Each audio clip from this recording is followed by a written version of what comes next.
बंधु जगतपते गोपेश गोपिका कांत राधा कांत नमोस्तुते तप्त कांचन गौरांगी राधे वृंदावनेश्वरी वृषभानुसुते देवी प्रणमामि हरिप्रिये वाञ्छा कल्पतरुभ्यश्च कृपा सिन्धुभ्य एव च पतितानां पावनेभ्यो वैष्णवेभ्यो नमो नमः। हरे Krishna Krishna Krishna Hare Hare Hare Ram Ram Ram Hare Hare. So let us start the discussion with the invocation prayers. I request everyone to kindly unmute and please recite after me. Om Namo Bhagavate Vasudevaya. ॐ नमो भगवते वासुदेवाय। वासुदेवाय Om Namo Bhagavate Vasudevaya. ॐ ॐ नमो नमो भगवते भगवते वासुदेवाय। वासुदेवाय Om Namo Bhagavate Vasudevaya. ॐ नमो ॐ भगवते भगवते वासुदेवाय। वासुदेवाय Narayanam Namaskritya नारायणं नारायणं नमस्कृत्य नमस्कृत्य Naram Chaiva Narottamam नरं चैव नरं चैव नरोत्तमं नरोत्तमं Devim Saraswatim Vyasam देवीं देवीं सरस्वतीं सरस्वतीं व्यासं Tato Jayam Udirayet ततो ततो जयति जयमुदीरयेत् Nashtaprayeshvabhadreshu नष्टप्राय अभीतेषु Nityam Bhagavata Sevaya नित्यं नित्यं भागवत भागवतसेवया Bhagavati Uttamashloke भगवते भगवते उत्तमश्लोके Bhaktir Bhavati Naishtiki. भक्तिर् भक्तिर्भवति नैष्टिकी।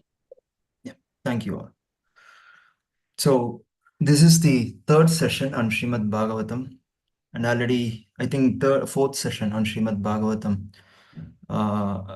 And first three chapters were covered by Rohini Sutta Prabhu and Kranti Prabhu. So, they have nicely summarized uh, first three chapters in Srimad Bhagavatam. So, this Srimad Bhagavatam is a very important literature because it is about the Param Satyam, the absolute truth.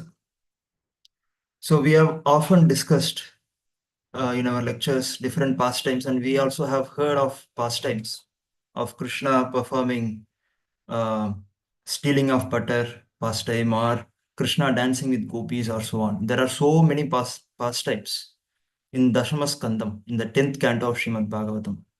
And often we tend to think of, not we know as devotees who is Krishna, but generally the public they tend to think of Krishna as a ordinary kid or even a great yogi sometimes. Some people even say he's a great yogi. For instance, the Kriya Yoga, Paramahamsa Yogananda, they say Lord Krishna was a very great yogi. And some say he was a very strategist. He could win the war somehow, and some even say, no, he should not have done some things what he did in the war. How he defeated Karna. Some people sympathize with Karna and say Krishna did a mistake. And some people even comment on Rama killing Vali was unethical. So he adopted unethical means to kill Vali, and some people so many people have so many opinions about Krishna, Rama, and their activities. Uh, so here we must understand who is Krishna. So here Krishna, in the very first shloka of Srimad Bhagavatam, Sri Vyasa Muni, Vyasa is addressed as Mahamuni, and his work here is addressed as Mahamuni Krite, Shruti Smriti Sarasaram. So there is one shloka where this Bhagavatam is addressed as Shruti Smriti Sarasaram. So Shruti means Vedas and Smriti means uh, the works by other rishis which are written based on Shruti, based on Vedas. So Vedas emanated from breathing of breathing of Bhagavan. So Vedas are themselves Bhagavan in one sense. Veda Swarupam, Bhagavan is Veda Swarupam. And Smritis are sometimes considered as literatures which are in line with Vedas and written based on Vedas, and so they are also authority in that sense. And they also have great importance in our Sampradaya, in Gaudiya Vaishnava Sampradaya. So we accept both Shruti and Smriti as authority. And this Bhagavatam is considered as Shruti Smriti Sara Saram. Sara means cream or essence. And this is essence of the essence, it is said. Just like when we discussed Bhagavad Gita is considered as essence of all the Upanishads. Sri Adi Shankara says so in his prayers in the about Gita. So he says, Dogda Gopalanandanaha. So the Krishna is just like a milker who milks the Upanishads. So he milks the Upanishads, and the calf that is drinking the essence of the Upanishad is Arjuna. So just like Bhagavad Gita is considered as essence of Upanishads, Bhagavatam is considered as essence of the essence of Shrutis and Smritis, both Vedas, all the Vedas and all the Upanishads and all the Smritis like Itihasas, Puranas, these are Smritis. For example, Mahabharata is a Smriti, Ramayana written by Valmiki is a Smriti, and there are also other great rishis who have written various works, and they are all considered as Smriti. Now, what is this about? So this Srimad Bhagavatam is talking about Param Satyam. So what is Param Satyam here? Param Satyam means absolute truth. Now there are two kinds of truths in this world. So one is called relative truth. Relative truth is sometimes in Sanskrit it is called Vyavahara Satyam. So Vyavahara Satyam. So there are Satyam. So for example, I am son of so and so person. This is Satyam. This is Vyavahara Satyam. And then I'll take just an example. So in economics, there is a variety of opinion, and there is a mathematics, and using that they predict the trend of how the economics of a country will go in future and so on. That is also a Satyam. These are called Vyavahara Satyam or relative truth. So now what is the difference between relative truth and absolute truth? So relative truth means that truth which is depending on another truth. For example, I am son of so and so person. This is a relative truth, I said. And I said this as relative truth because this is depending on that another truth that my parents existed before my existence. And so their union produced me. So this is a relative truth. You take any truths in this world, we don't reject them as a false or as a illusion. We accept them, but that is Vyavahara Satyam. That is only relative truth. And you can pick any topic in this world, and all of them will be classified as relative truth. Now you try to analyze what is the cause of this truth. If there is a cause, then that is a relative truth. You keep on analyzing in this way. What is the cause? Okay, this is the cause. What is the cause again of this cause? Keep tracing, and then ultimately you will come to a conclusion or a cause which is not depending on another cause. And then if you manage to reach to that conclusion or that final cause, that is the absolute truth. So Vyasa is addressing in the starting of this Srimad Bhagavatam, Lord Krishna as Param Satyam. He is the absolute truth. And that is the way all the Upanishads, all the Vedas talk about him. So we have to understand who the Krishna is in a deeper sense. So this Srimad Bhagavatam is the study of this absolute truth at a deeper level, at a greater level, at a deeper level. And that's why this Srimad Bhagavatam doesn't immediately begin with Krishna Leela, because one must understand who Krishna is, what is his potency, what is his greatness. It is stated that Shruti Sirase Brahmani Vitapa Srinivase. So in the Shruti Siras, in the head of the Shruti, which is called Upanishad, the lotus feet of Srinivasa or the Lord is glorified. So the most confidential parts of Vedas, which are called Upanishads, are glorifying the lotus feet of the Lord, and that is the importance. That is the level of topic that we are going to discuss. So it's a very serious topic, and that's why in the first few cantos, in the second canto, for instance, we'll be talking about creation, how creation happened, how Lord does creation as a leela. So for him, everything is a leela. So creation is also a leela. How he creates this universe, we will be studying about them, and then how he expands himself into various incarnations like Brahma, Prajapatis, and Manus. So Manu is also considered as an incarnation, and we will be studying about all those incarnations, and then various devotees also. So Manu's daughter Devahuti, Devahuti's son is the Lord himself, Kapila. We'll be talking about Kapila Sankhya in the third canto, and then similarly we'll be talking about various incarnations, and some of them we'll be discussing in detail, and we'll be discussing the tattva. We'll be discussing the scientific aspect behind all these incarnations and so on. So we won't be just blindly reading it as a story or anything. So it's not just a story. There is a great tattva, and this is, as I said, this is Shruti Smriti Sarasaram. So therefore, it has such an importance, this Srimad Bhagavatam. And so Srila Prabhupada states that one must very carefully read and understand Srimad Bhagavatam, and up to 9 cantos. The first 9 cantos of Srimad Bhagavatam is about Krishna's various incarnations as Manu, and his interactions with his devotees, his greatness. His greatness is given importance in the first 9 canto of Srimad Bhagavatam. How great the creator is, how he creates this universe, why he creates this universe.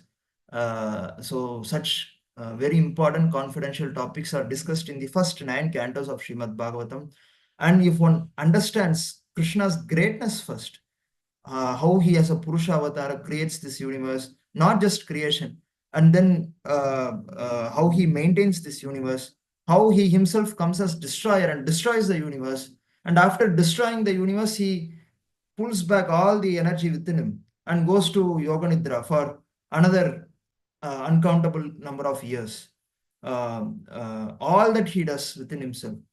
Creation, that's why it is stated Janmadhyasya in the very first verse of Srimad Bhagavatam, for 1.1.1, it is stated Janmadhyasya yato anvayad itaratas charteshu abhijna swaran.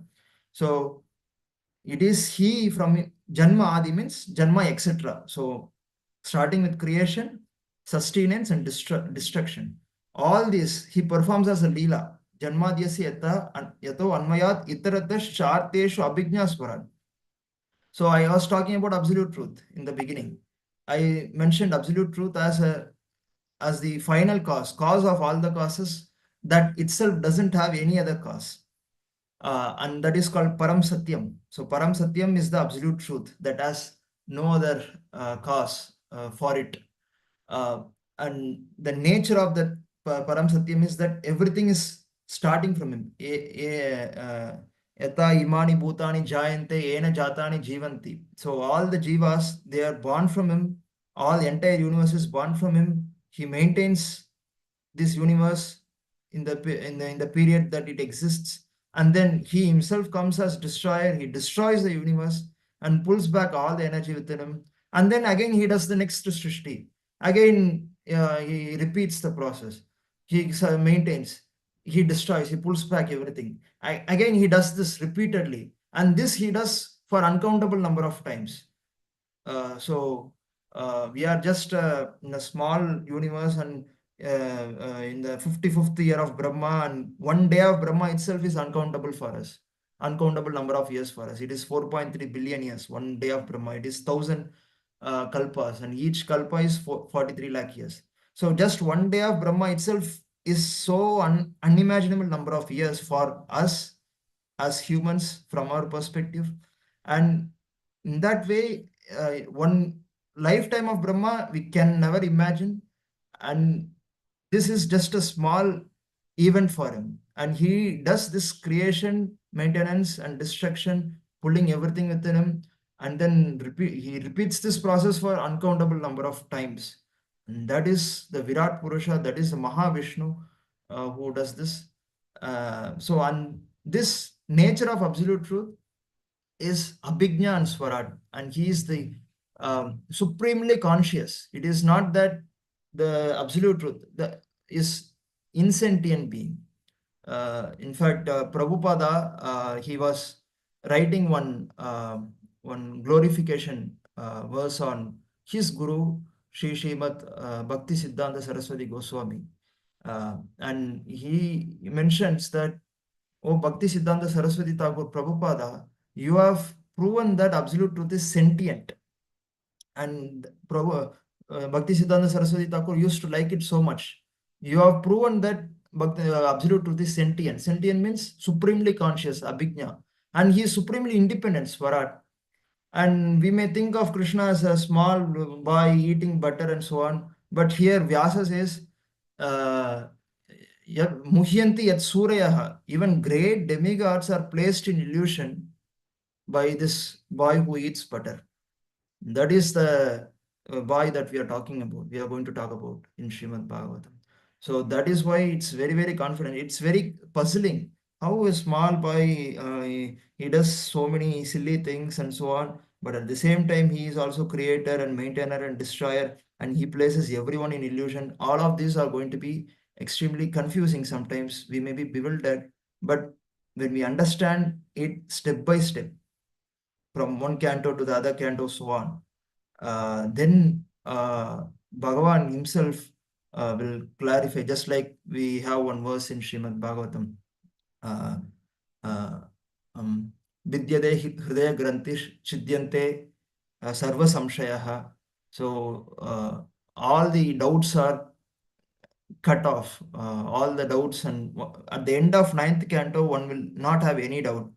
Vidyate Hridaya Grantish Chidyante Sarva Samshayaha Kshiyante Chasya Karmani. So our existence in this samsara is because of karma. So we repeatedly perform karma, and we, in order to experience the result of this karma, we take next body. Kshiyante Chasya Karmani Drishta Evatmanishwari. So once we have seen this Paramatma, once we have understood who is Paramatma, and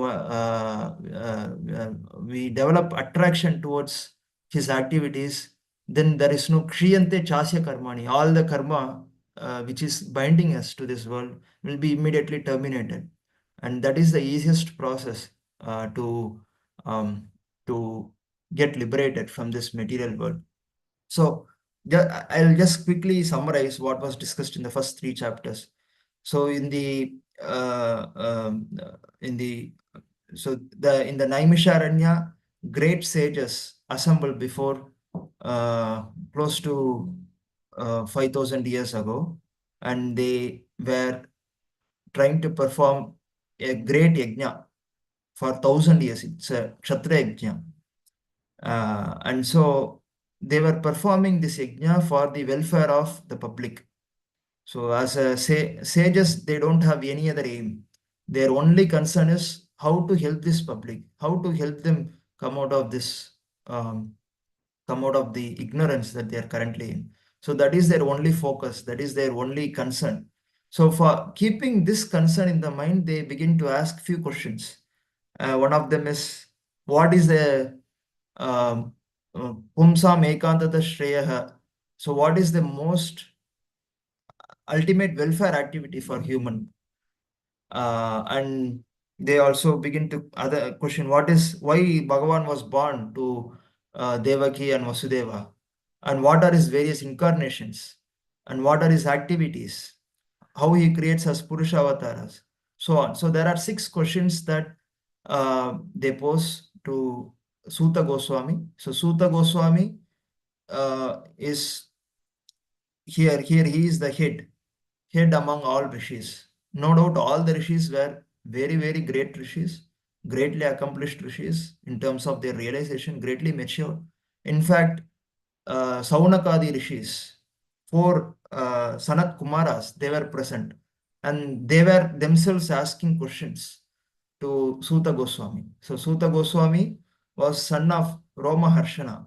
So Roma Harshana, we will later see that he was killed by Lord Balarama, because when Balarama entered, Roma Harshana was not standing from his seat, and so Lord Balarama killed Roma Harshana, and then later sages appealed.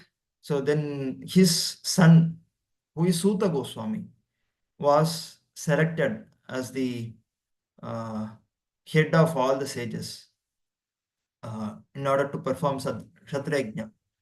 So he is now the head of all the rishis, and the other rest of the rishis, headed by Shaunakadis, 4 Sanat Kumaras, they begin to ask these questions. And Suta Goswami, after hearing this question, he acknowledged these are very, very important questions. And these are the questions that can help one liberate from this material existence. Because people ask so many questions. We have so many, for instance, who won American election? This is also a question, and many people are interested in that question. But this answer to this question is not going to help anyone in the process of liberation from the samsara. I mean, in fact, it will bind one more to this material world.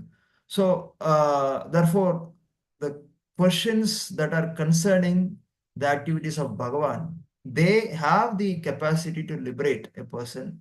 And so, Suta Goswami became immediately very happy. That is the symptom of a great rishi. So, when we go to a rishi and ask some material benefit, they won't even care to reply. Perhaps we won't even think that they are rishis sometimes, and they will be like avadutas, simply roaming. So they are not concerned for the material benefit or imparting any material um, um, things to the people who approach. But they become very happy when someone approaches with genuine interest for Atma Jnanam, for Bhagavad Tattva Jnanam.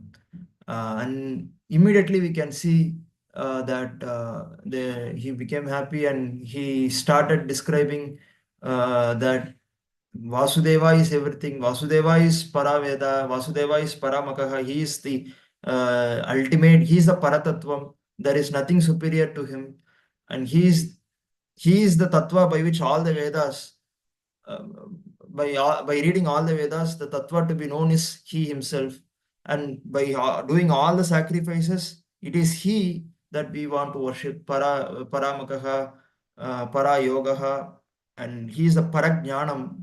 The Param means it is Bhagavan only. The other Jnanams are only relative Jnanams. So we have Vasudeva Parajnanam and so on. He is Parakriyaha, it is Paratapaha. He is a Param Gatim. He is a supreme destination. That is more important for us, because he may have all the greatness, but if that is not going to help us, if you are going to stay in the samsara, then it is of no use. So it is stated that Vasudeva is the Param Gatim. So he is the supreme destination for all the yogis, jnanis, bhaktas, and everyone who are performing transcendental activities which are aimed at liberation. So he is everything, and therefore Dharma Swanishrita Pumsam Vishwaksena Katashuya. So by all the dharma that we are doing, the only objective should be to develop attachment or rati towards hearing the glories of the Lord. So Suta Goswami says all that, and then he also explains that no activity should be performed for one's sense gratification. All the dharma means Paro dharma means satisfaction of Bhagavan only. So that he clarifies. Edo bhakti radokshaje. Ahaituki apratihata. And that such a bhakti is ahaituki. It should be uninterrupted. Ahaituki, without any cause. Apratihata. Yayatma suprasidati. And such a bhakti, if it is performed, it will satisfy one's atma fully. So that is what we are all searching for, right? So we are all searching for something in this world, some happiness in this world. And that's why we are doing so many things in this world. But we are not able to achieve that that happiness that we are trying to attain, though we are planning various actions, various karmas, and so on. So the only missing part is the bhakti towards Adhokshaja, bhakti towards Krishna. That is alone missing here. So if one has the bhakti, Haituki bhakti, and that should not have any motive. Whether Krishna is going to help us or he is going to push us in the samsara, it should not matter. Of course, he is not going to push anyone into samsara. In fact, he is going to come forward and pull the jiva and embrace the jiva and take the jiva with him. So he will, but still it should be costless. So we are not going to think that doing this bhakti is going to give me liberation or so on. That's why it is costless bhakti that we should be performing. And if bhakti is performed that way, then we will be achieving the supreme goal of our life. And later in the third chapter, Suta Goswami continues to explain various avatars, how Bhagavan came as Matsya, Kurma, Varaha, Narasimha, and Rama, Krishna, Balarama, Buddha, and how he will be coming as Kalki in future, so on. So he was listing, and Naranarayana, how Bhagavan came as Dhanvantri, and so on. So all these are incarnations that are mentioned, and some of the incarnations exhibit specific aspect. For example, Nara Narayana rishis. Nara is Arjuna, Narayana is Bhagavan. So they are also considered to be one of the incarnations mentioned in Srimad Bhagavatam. And what is the aspect that they are exhibiting? So they are exhibiting the supreme austerity. In fact, they are still performing austerity in Badrikashram. If we are fortunate to go to Badrikashram, and if we have the Divya Chakshu, we can take darshan of Naranarayana Rishi. They are still performing in Badrikashram. So and they are performing austerities since the creation, since the time of creation. So here that aspect of avataram is exemplifying the austerity. So each avataram has certain amshas or certain aspects that are to be shown more than other aspects. But Vyasadeva says, Ete Shamsha Kalapumsa, Krishnastu Bhagavan Swayam. But Krishna has all the amshas in him. Ete Shamsa Kalapumsa, Krishnastu Bhagavan Swayam. So for all the other incarnations, he was saying that Lord incarnated, Lord came down. But when it came to Krishna, Vyasa says, it is Bhagavan Swayam. He himself came. For other incarnations, Vyasa said that those are incarnations that came down, and they were some amshas or amsha of the amsha. But when it comes to Krishna, he is Purna Bhagavan, he is Sampurna Bhagavan, and he has all the Kalyana Gunams or transcendental qualities, and he has all the rasas in him. A devotee with any rasa can approach him. And so all the avatars merge or they enter into him. So because he is a Swayam Bhagavan, all the amshas are coming from him and they also merge into him. So therefore Vyasa addresses Krishna as Swayam Bhagavan. Krishnastu Bhagavan Swayam. So and continuing along that lines in the fourth chapter. So let me just open Srimad Bhagavatam.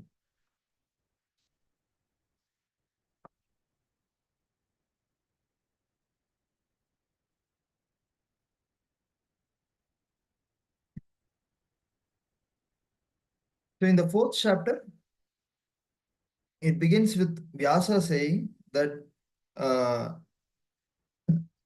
Suta Goswami was congratulated by Saunakadi Munis for his elucidation on various avatars, and they continue to ask few questions.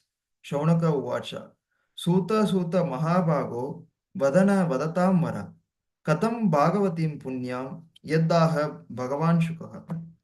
So here, you are the most fortunate. So here, Suta Suta Mahabhaga, those Saunakadi Rishi. Saunaka Rishis also were born at the time of creation only. So they were sons of Brahma. Brahma, they were the first sons of Brahma, first four sons of Brahma are four Kumaras. So they are quite old, very, very old, because they were born at the time of creation. And they are addressing Suta Goswami as one who was most fortunate. Why? Because he heard Srimad Bhagavatam from from Shukadeva Goswami. So Shuka Muni is son of Vyasa, and we will see what was the situation that led to the discussion of Srimad Bhagavatam between Shuka Muni and Parikshit. So Parikshit was son of Abhimanyu. We all know that Abhimanyu was killed in an unethical way in Mahabharata Yuddham. And at that time, when he was killed, his wife, and he was already very young at that time, he was almost 18 years also. And his wife Uttara was pregnant at that time when Abhimanyu was killed. So she was having Parikshit in her womb. She would have already died, but she was holding her life for the sake of Parikshit. And later, Parikshit was protected personally by Bhagavan. When Ashwatthama throws the he tries to kill Parikshit, and Bhagavan acts as shield and protects Parikshit, and Parikshit was protected in that way personally by Bhagavan. And then later he was a Raja Rishi, he was ruling for several years, and he was also not allowing Kali to enter, and we will discuss all of them in detail. There are separately dedicated chapters for discussions about Parikshit and what are his activities and so on. So he was protected personally by Bhagavan, and later he was cursed by one Brahmana sage, a young boy, due to which he was to die in 7 days. And it is at that time Parikshit comes to shore of Ganges, and he was fasting until death. And at that time, because he was a great Raja Rishi, many other sages assembled to witness this great event of Parikshit leaving his body. And at that time, incidentally, Shukamuni comes and he starts to narrate Srimad Bhagavatam. And in that assembly, there were many rishis, including Vyasadeva. Sapta rishis were there. And all the other great rishis from all over the universe came to that spot and started listening to Srimad Bhagavatam. And Suta Goswami was also one among those rishis, and he personally heard Srimad Bhagavatam from the lotus mouth of Shukadeva Goswami. So he was able to take part in the discussion of Srimad Bhagavatam between Parikshit and Abhimanyu's son. Abhimanyu's son Parikshit and Shukadeva Goswami. And now that's why he was called as most fortunate. Please relate the pious message of Srimad Bhagavatam, which was spoken by the great and powerful sage Shukadeva Goswami. Kasmin yuge pravriteyam sthaneva kena hetuna. Then they begin to ask further questions. In what period was this spoken? So, and from where did Krishna Dvaipayana Vyasa, the great sage, get the inspiration to compile the literature? So, we will also see the situation that led to the compilation of Srimad Bhagavatam by Vyasadeva. But one should not think that it came into existence only after Vyasadeva compiled. Srimad Bhagavatam was spoken by Lord himself personally to Brahma himself in the beginning of creation. and that is called Chatushloki Bhagavatam. So that was spoken by Lord himself in the beginning of creation. So Brahma, he was not knowing what to do, how to create. So he started meditating. And after several years of meditation, he witnessed Bhagavan. And after Bhagavad Sakshatkaram, Bhagavan instructed him to perform the act of creation. And at that time, he spoke 4 verses, which are celebrated as Chatushloki Bhagavatam. And then he later, Bhagavan asked Brahma to expand Srimad Bhagavatam through his realization. So initially Bhagavan spoke Srimad Bhagavatam to Brahma, then Brahma expanded. From his realization, he spoke Bhagavatam. He asked Narada, Narada to expand Srimad Bhagavatam through his realization. And that's how it was handed over from one sage to the other. And so Bhagavatam was also existing, just like Vedas were existing in the sound format as a Shruti, and it was only compiled by Vyasadeva. Bhagavatam was also only compiled by Vyasadeva. It was already existing since time immemorial, and it was put in written format by Shri Vyasadeva. And so the question was asked, what was the reason that led to the compilation of Srimad Bhagavatam? And Tasya Putra Mahayogi Samadrin Nirvikalpakaha. So Tasya Putra, here after talking about Vyasa, Shaunaka Muni says, Tasya Putra Mahayogi. Tasya Putra means Shukadeva Goswami. So Vyasa himself, we know from Vishnu Sahasranamam, Vyasam Vasishta Naptaram, Shakter Pautrama Kalmasham, Parasharat Majam Vande, Shukatatam Taponitim. So Vyasa was great grandson of Vashishta Muni. Vashishta Muni was the family priest of Lord Rama's family. So Vyasa Vasishta Naptaram is a great grandson of Vashishta. Shakter Pautrama Kalmasham, and Vasishta's son was Shakti. And Shakti's grandson is Vyasa. Shakter Pautrama Kalmasham, Parasharatmajam. Shakti's son is Parashara, Parashara's son is Vedavyasa. So Vyasa is directly coming in the family of great sage Vasishta. And befitting to the family, his son, Vyasa's son, just befitting to the family, he was also a great yogi. Tasya Putro Mahayogi. He is not at all ordinary person, Shukamuni. He was, in fact, in the second chapter, he was addressed by Suta Goswami as Guru Munina. All the great sages assembled. Great sages, greatest of the great sages assembled from all over the universe. And Shukamuni was only 16 years old at that time.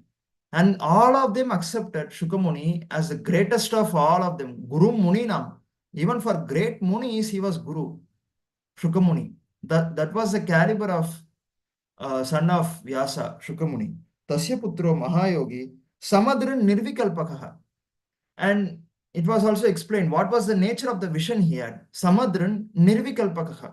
So in the beginning, he was an impersonalist. He sees everything as Brahma Swarupam only. He was a great Brahmanishta. He doesn't see a male or female.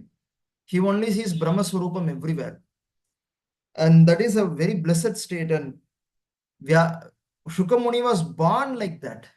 He was, from the very birth, he was not having any illusion. All the other great rishis, demigods, they are covered by illusion of Krishna. Muhyanti at Surayaha. But this Shukamuni, from the very birth, he kicked out all the illusion. Samadrin Nirvikalpakaka. He was a Brahmanishta from birth, just like Nammalvar. So in Nammalvar, he was a Tamil saint, one of the Alvas, one of the foremost Alvas. And he was also called Shatakopa, means he kicked the illusion. He kicked the Vayu called Shata that covers the knowledge of a soul. And so he was called Shatakopa, one who kicked the Vayu called Shata that will cause ignorance or that will cause illusion. So he was just like that. Shukamuni was Nirvikalpakaha, Yekanta Matir Unnidro, Gudo Muda Iveyata. But how does he look? He looks like Muda. He looks like a madman, naked man roaming. So they are called Avadutas. People cannot understand simply by looking at such great sages what is their stature. Just like Jadabarada. Jadabarada was like a fool. He was externally acting like a fool. All of his brothers concluded that he was a great fool and he was unfit for anything. So he was made to govern some crop field. He was not even capable of doing that because everything was a Brahma Swarupam for him, Jadabarada. So that was the status of Jadabarada. And everyone thought he was a fool number one. And some people also caught him, and so they were in tamasic worship. They wanted to give some bali. They wanted to kill Narabali or kill a human in front of Kali. And Jadabarada was not even protesting. It was not that he was ignorant. Yet he thought there is no point. This body is not mine. If it should die, let it go. So everyone thought Jadaparada was a fool, and when those people came to give sacrifice, human sacrifice, Kali herself, she was frustrated. She frustrated and came out, and she killed everyone because they were trying to kill such a Mahabhagavata without knowing his stature. And so later King Rahugana recognizes the stature of Jadaparada. Just like that, here here Shukadeva Goswami is addressed as Gudo Muda Ivayata. Externally, no one can find out what is his status. Gudo, because he was not exposed. His status as a Paramamsa or Avaduta was not exposed to ordinary people. He acted like an ignorant person, but he was a Mahayogi, Samadrin Nirvikalpakaha. He was having a samadrishti towards everything. And soon after his birth, because he was not having any illusion, he immediately started leaving the home of Vyasa. Vyasa was afflicted. He was greatly pained by his son leaving immediately after birth. So he was not even looking at the face. Shukamuni was not even willing to look at the face of his own father, Vyasa, who himself is Mahamuni, and his mother. He started immediately going out as soon as he took birth because everything was Brahma Swarupam for him. He was an impersonalist in the beginning. So Vyasa started following him. Društva anuyantam rishim atmajam. Seeing that Rishi, seeing that his son was leaving him, anuyantam, he started following. Vyasa started following his atmajam, his own son. Api anagnam, he was naked. He was not even wearing any dress because as soon as he was born, he started leaving the home. So he was not having any dress. And Devya Kriya Paridaduhu. So on the way, he was following his son. When Vyasa was crossing by a river, the damsels of the Devya, here it is stated, the beautiful damsels, beautiful ladies who were bathing in the river, they immediately started covering their bodies when Vyasa was passing. But Vyasa was only following Shukadeva Goswami. So Shukadeva Goswami first passed that scene, and later Vyasa appears in the scene. And when Vyasa appears, they started covering their dress. When Shukamuni was going, he was a very young man. He was only 16 years old, whereas Vyasa was a very, very old man, very old great rishi. They were not feeling shy when Shukamuni was passing because they could understand that Shukamuni was a Brahmanishta. He doesn't even distinguish between who is male or who is female. What is this male or female? It is just the bodily difference. Atma has no difference. The nature of Atma or the quality of Atma is same in everyone. So it was not just a theoretical knowledge for him. He was able to directly see that way. He did not see that someone was male or female. He just saw that an Atma was wearing a dress of male, another Atma was wearing a dress of female, and all this was due to previous karma. And in the next life, they will take a different body. So it is just a drama that they are doing, that they are in. So there is no need to see them as male or female or any animal or so on. So that was the status of Shukamuni. But one should not think that Vyasa was any lesser than Shukamuni here, because we might immediately start to think, oh, Vyasa was having the vision that someone was male or someone was female. It was not so. Vyasa was also a great rishi. In fact, he is incarnation of Narayana himself. Uh, so Narayana himself came as Vyasa to compile the Vedas. That's why Krishna says, Vedanta Krit Vedavid Eva Chaham. Vedanta Krit. So I created the Vedanta, or I created the Vedanta Sutram, which was Vyasa. So he was talking, he was taking the position of Vyasa when he said Vedanta Krit. He created the Vedanta Sutrams. So Brahma Sutram, as it is called. So Vyasa was not an ordinary person. He was Bhagavan himself. But Bhagavan always has the quality of giving credits to his devotee. So that's why Vyasa, when he is writing, he was keeping himself in a lesser position and elevates his devotee Shukamuni to a higher position. So we should not think that Vyasa was having any sense of distinction between male or female. Vyasa was also a very great rishi. Shukamuni was also a very great rishi. The greatness we cannot even imagine, such a great rishis they were. Katam Malakshita Paure, Samprapta Kuru Jangalam. And he was roaming. So as soon as left, he left the scene, he left the home of Vyasa, he started roaming forest, and he entered the city of Hastinapuram. And he was wandering Kuru and Jangala province like a madman, dumb and retarded man, caring for nothing. And then Shaunaka Rishi asks, so as he was roaming, as Shukamuni was roaming in this way, what was the situation that made Shukamuni to meet King Parikshit? So King Parikshit, we saw that he was son of Abhimanyu and he was to die in 7 days because of a curse by a Brahmana sage. We will all discuss that in detail, why he cursed and what made that curse and so on.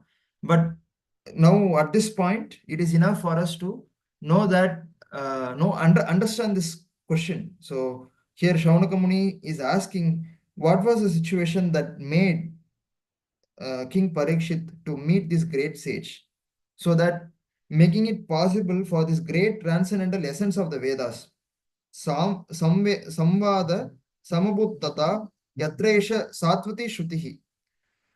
So Shruti, essence of Vedas. So this essence of Vedas was spoken by Shukamuni to Parikshit. And why did he meet him? So he was roaming like a madman. He was not caring for anyone. So why should he care at all for a king? That too a king. King is supposed to be a materialistic person and having a great illusion. So generally king is supposed to be an illusion.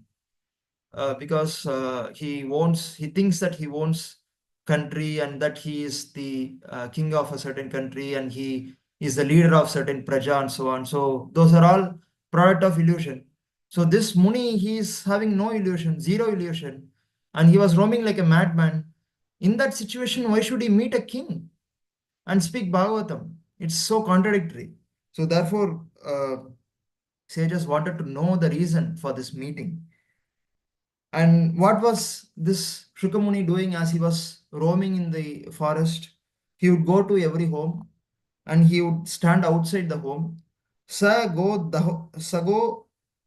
dohana matram hi. And he'll wait for the time period that takes to tend a cow. And he will just wait outside and then he will leave. So he was accustomed to stay at the door of a householder only long enough for a cow to be milked. Sa go dohana matram hi. He will just wait for some time, the time that it takes to milk a cow, and then he will immediately leave. So why was he doing that? He wanted to, so he is a great Muni. He has no business with any householder. So why is he going in front of every house, standing for few moments and leaving? Because to bless such householders, just by mere vision of such a great Muni like Shukamuni, he can immediately destroy all the ignorance of householders. But householders, so if they are fortunate, they will take the opportunity to welcome such a great Rishi, and they will take lessons from great Rishi. That was his expectation. But because they were thinking that he was a madman, nobody cared for him. So he would just stand outside every home. He would see for them. He would wait for few moments, and then he will immediately leave, and he will go to next room. And another reason why he will stay only for some time is because householders are supposed to be in illusion. Uh, so to enlighten them is the task of sannyasis or avadutas. So to bring the householders to a point where they can see their own illusion, they can understand that that the illusion that they are in the family life, and slowly cultivate uh, their activities in order to get out of this family life called samsara. That can happen only through the association of sadhu. So it is very important for householders to take the opportunity to associate with such sadhus like Shukamuni. And so he was also trying to create an opportunity for them so that they could associate with Shukamuni, but nobody was caring for him because he was looking like a madman. So they are, in that sense, unfortunate. Because here it is mentioned, Griheshu Grihamedinam.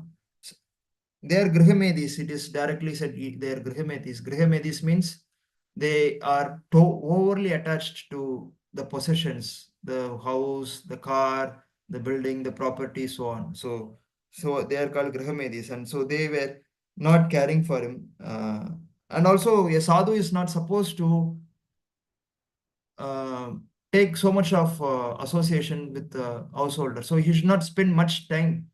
A sannyasi should not spend much time with householders. He should just do his business. He should just stay for some time that requires to complete the business. Here, the business is imparting knowledge to householders, and then he should immediately leave. So that should be the characteristic of a sannyasi or avaduta or a great sage like Shukamuni. So therefore, he just stood there. He saw them. He just left. He was doing so like this.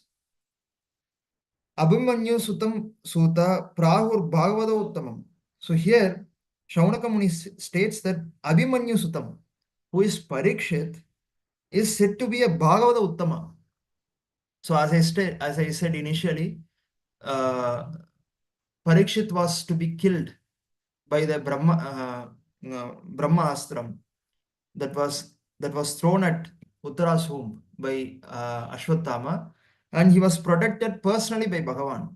We would have never heard in history that Brahmastram failed. We would have never heard. Brahmastram can be counteracted by another Brahmastram.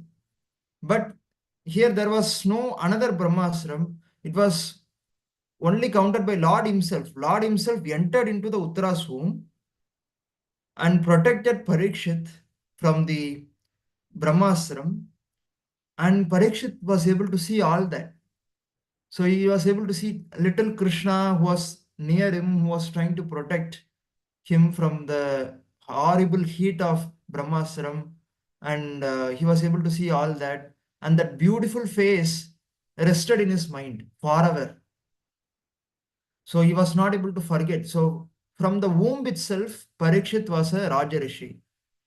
So he was seeing, he was testing, examining everyone. If this was the person who came to protect me when I was in womb. And because he was examining everyone, whether that person was Krishna or not, he was called Parikshit. Parikshit means someone who examines or someone who tests.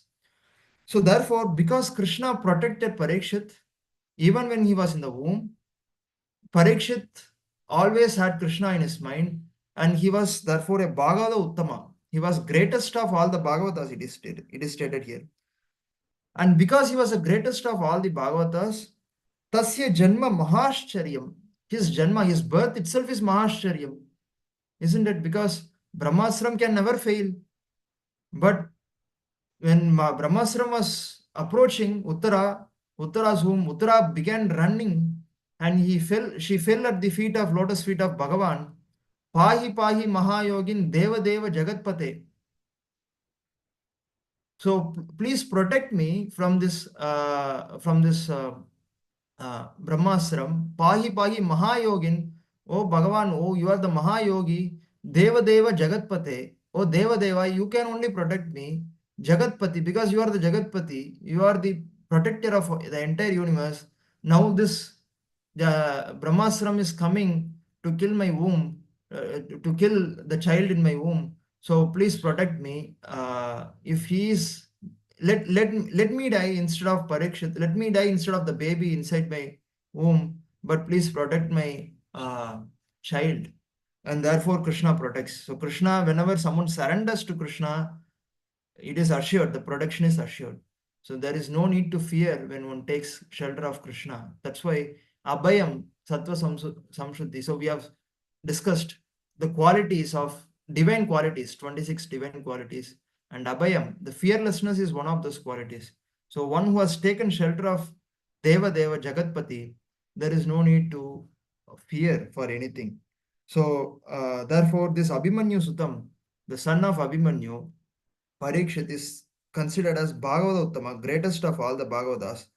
And because he was a great Bhagavata, his very birth was Mahascharyam, great wonder. Never in history we have seen Brahmastra failing. But Bhagavan, he broke that law that Brahmastra should always win and protected Parikshit. Because he can do anything for surrendered devotees. Just like he did not even think about lifting the mountain. He immediately lifted the mountain, and that too with his left hand finger, and he protected all the Vrajavasis because they were surrendered. So he always protects anyone who is surrendered to him. And he not only his Janma, his Karma is also Mahascharyam. He chastised Kalipurusha. That also we will discuss. Kalipurusha was trying to take over this entire earth. So it is stated that at the end of Dwapara Yugam, when Krishna disappeared from this world, Kalipurusha appeared. So until Krishna was present, Kali was not able to take control of the world. So when Krishna was present, it was as good as Satya Yugam. But when Krishna disappeared, all the ill symptoms of Kali Yugam started manifesting. But because Parikshit was there at that time as a ruler, Maharaja Rishi, he did not allow Kalipurusha to propagate further. He punished Kalipurusha and he said, until I am here, you cannot take control of my kingdom. I will never let you do so. So therefore his karma is also Mahascharyam. Karmanicha grinihinaha. So all his birth, activities, everything is wonderful about Parikshit. And it is for this reason that Shukamuni cared for Parikshit. Otherwise, a great Brahmanishta like Shukamuni would not care for an ordinary king or any ordinary human. Sa Samrat Kasyava Heto Pandunam Manavardanaha Prayopavishta Gangayam Anadritya Dirat Shriyam. So he was a great emperor. No doubt he was a great emperor, Raja Rishi. He was personally protected by Bhagavan. Yet he rejected all the kingdom. He just rejected it just like that. And he came out. He came out of his palace and began to sit on the bank of Ganges. He was a great Raja Rishi. He had everything. Yet he rejected the kingdom. Just like an object that is not worthy of possession. And he started to move to shore of Ganga to fast. Why should he do so? And he was also such a great emperor that his enemies would come to him and bow down to him. He was full of strength There was no parallel to him when he was present. He was not only unparalleled in his knowledge as a Raja Rishi, he was also unparalleled in his strength, and he was also unparalleled in his intelligence. And he was also not old. So if he had left the kingdom when he was old, it would have made sense. But he was so young and he was so beautiful. He had so beautiful life. Why should he give up everything, including his life, for the sake of fasting in the shore of Ganges, and come to Ganges shore? So I would just like to take this question. Uh, why there was no other way for Parikshit to nullify the curse of Shringi, provided there were 7 days left for his death, and having great sage Vyasa in his side? He would have done something to nullify the curse, but he did not want to do so because he himself committed an error. So he thought that this curse was befitting punishment for that. In fact, he was repenting so much for the mistake that he did. So he threw a dead snake as a garland around the rishi, and that's why his son later cursed Parikshit. So he later repented a lot, and so that repentance itself was killing him. So he was just praying to the Lord that let he be punished for his inglorious act, that too having born in the family of such a great family of Pandavas. They were following dharma like anything. They were protecting sages like anything. Having born in such a great family, he had done this mistake. He was thinking so like that, and so he accepted the curse, and he was taking it as an opportunity to give up the kingdom and start his journey towards Bhagavan. So that was actually a situation created by Lord Krishna himself. Being a Bhagavad Uttama, he would not have done that error. But just like Arjuna was put in illusion so that Bhagavad Gita could be spoken, Parikshit was put in momentary illusion so that Bhagavatam could be spoken. So that is the explanation. So, and so those who are devoted to the cause of Supreme Personality of Godhead live only for the welfare, development, and happiness for others. They do not they do not live for any selfish interest. So even though the Emperor Parikshit was free from all attachment to worldly possession, how could he give up his mortal body, which was shelter for others? So he was already a Raja Rishi. Being a Bhagavad Uttama, he had no attachment towards anything of this world. And he was only benefiting all the prajas who were taking shelter of him. Why then should he leave such a position and become irresponsible? It is in one sense irresponsible, giving up everything at once and going out of the palace when so many people are depending on him. So apparently it seems to be irresponsible act. So therefore sages were questioning this action of Parikshit. So tat sarvam na samachakshva. So therefore, please explain everything. Tat sarvam, everything you please explain to us. Samachakshva, clearly explain. Prashto yad iha kinchana. Manye tvam vishaye vacham. Snatam anyatra chandasat. So you please explain, because you are an expert. But you didn't learn some portion of the Vedas. So the Vedas are divided into two portions. First part is Karma Kandam, and the second part is Jnana Kandam. So here Suta Goswami was expert in the Karma Kanda section of the Vedas. So Karma Kanda section is the section where there are various karmas that are prescribed to attain heavenly planets, to get good situation in the current life, or there are so many yajnas to satisfy different devatas, so on. So those are called Purva Kanda or Karma Kanda. So, and the people who have learned the entire Vedas are called Vipras. So the Brahmanas are supposed to learn Vedas.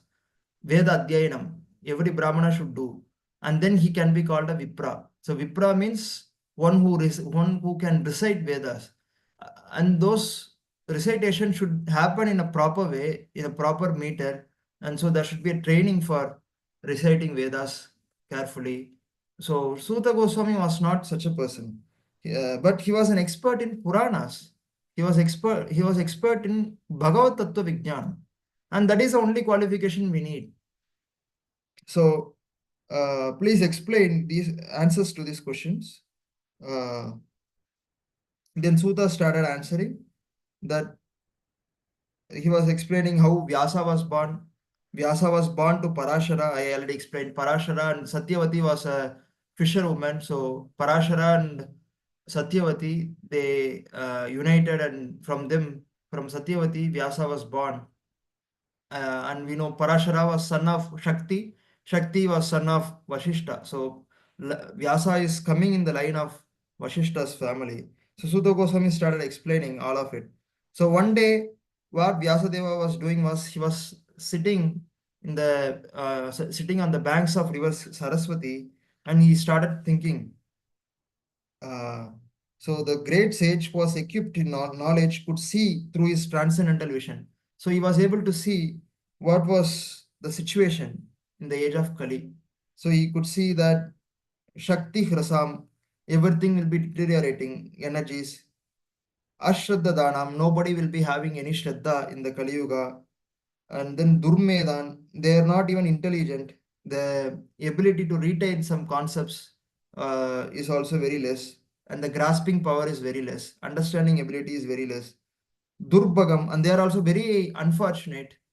So he was sitting in the banks of Saraswati, and he started meditating on all of it, seeing the situation in the Kali Yuga, how the situation is going to worsen in the Kali Yuga, and how everyone will become impatient. Everyone will start to quarrel over little things, and there won't be any time for spiritual knowledge. Everyone will be so busy in materialistic development, so on. So therefore, he began feeling sympathetic, and he started feeling some dissatisfaction in his mind.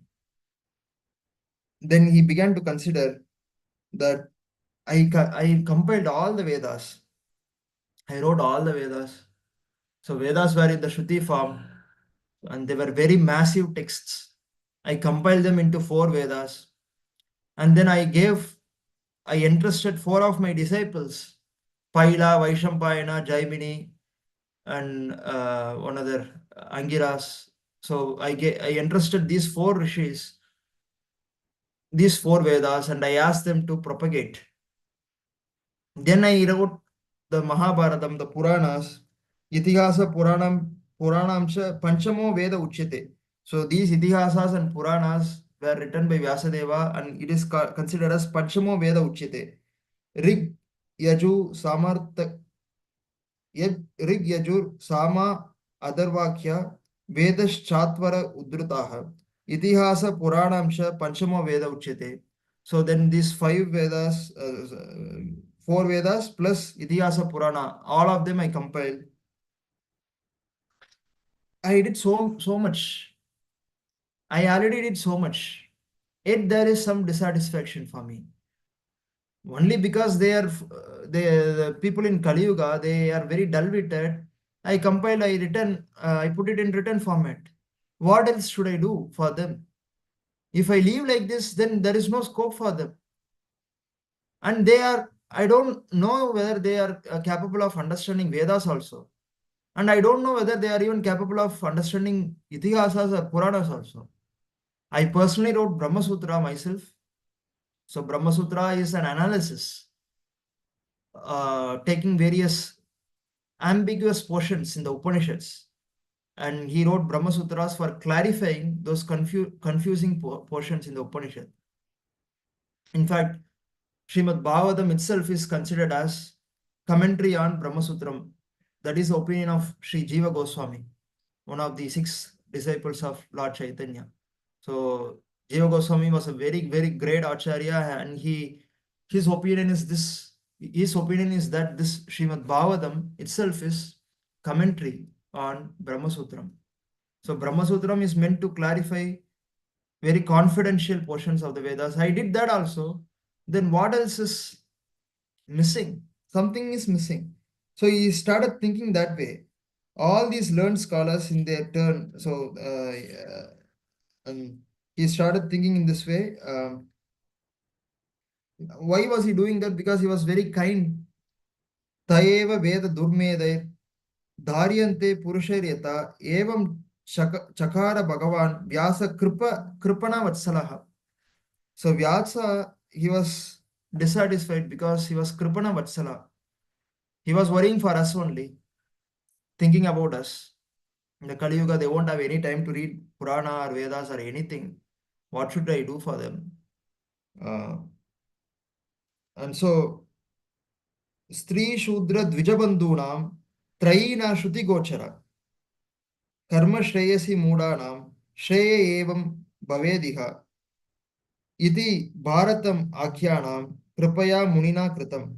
So, out of compassion, this great sage then thought, and then he compiled Mahabharatam, great historical narration. Mahabharatam is such an important Purana that if one learns Mahabharatam, one will learn the entire Veda. So all the Vedic principles are ingrained in Mahabharatam. And that is for Sri Shudra Dvijabandhunam. So basically he's mentioning Sri Shudra Dvijabandhuna. Dvijabandhu means someone who is born in the family of Dvija, twice born or Brahmanas, but who are already degraded. So practically in this Kali Yuga, there is no Dvija. So everyone is Dvijabandhu only. And so everyone is falling in this classification without any exception, male, female, everyone. Because there is no question of Brahmanas in this Kali Yuga. So everyone is more or less having a Shudra quality only. So it is for all of us that he compiled Mahabharatam, and still his mind was not satisfied because he was constantly thinking of the welfare of the public. So he started to reflect. I know the essence of religion. I know Bhagavan is the essence of religion. By all the Vedas, by all the scriptures, all of them only talk about devotional service to Bhagavan as the ultimate goal. There is nothing else, if one carefully analyzes. But have I mentioned this without any equivocation? Have I mentioned this without any confusion? He started to think within himself. Because people then, if I don't mention, then people will create their own opinions. Some will say, no, Vyasa wants to say this only through the Vedas.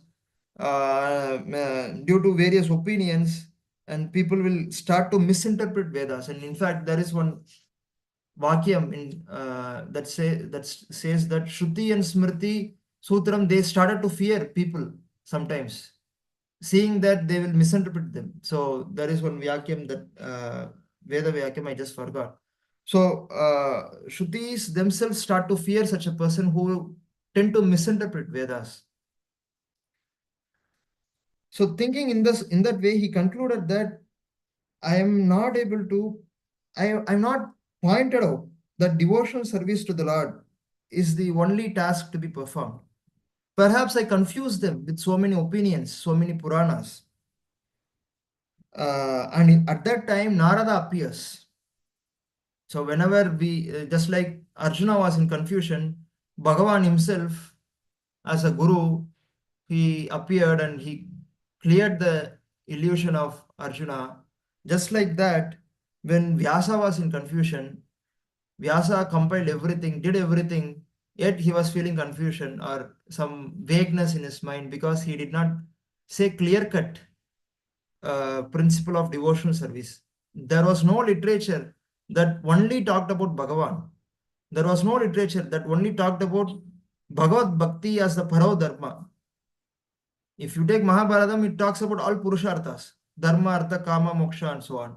But it was not talking about the main essence of all of the scriptures, that is devotional service to Lord Krishna. So therefore, he started sensing that, and at that time, Narada came to the cottage of Vyasadeva, and then Vyasadeva, he respectfully received Narada, and this chapter ends here.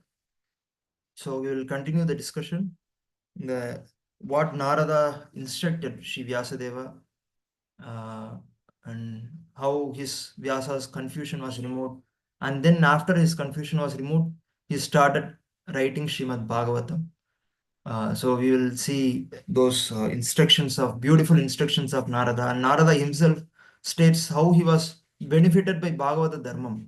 So this Bhagavata Dharmam needs to be said very strongly without any confusion. People should be informed of Bhagavata Dharmam. That is the only Dharmam capable of uplifting people in Kali Yuga. So, and Narada talks about his own previous past lives, how he was benefited by the association of great rishis, Bhakti Vedantas, and that changed his course of life entirely. So, we will discuss all of that in the next session. So, thank you for attending this session, and I'll open up for discussion. So, if you have anything to ask, please go ahead and unmute and ask.